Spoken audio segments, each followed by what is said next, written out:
ơi cô bang ơi cô mẹ ra thôi bông bang thôi ơi bông bang thôi ơi bông bang thôi bông bang thôi ơi bông bang thôi không thơ ca thơ ca bông bang thôi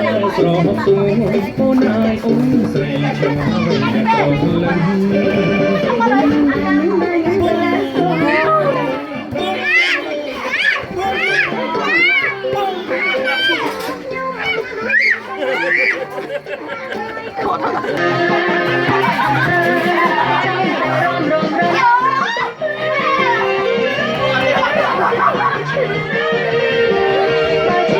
Ghiền Mì Gõ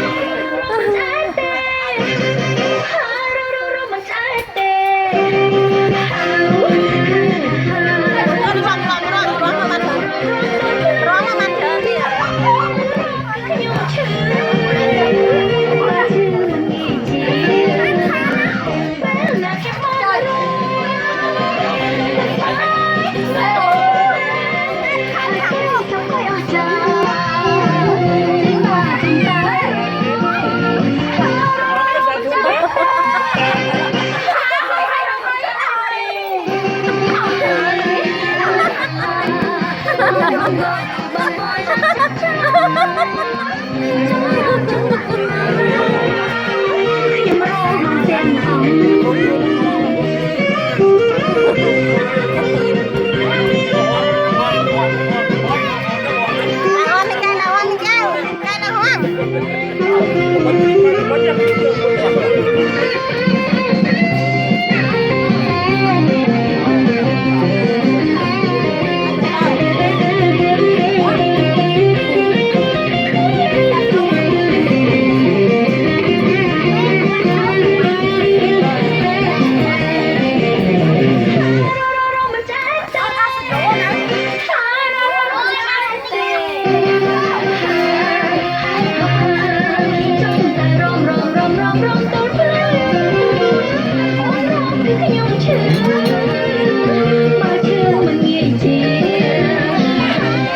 bỏ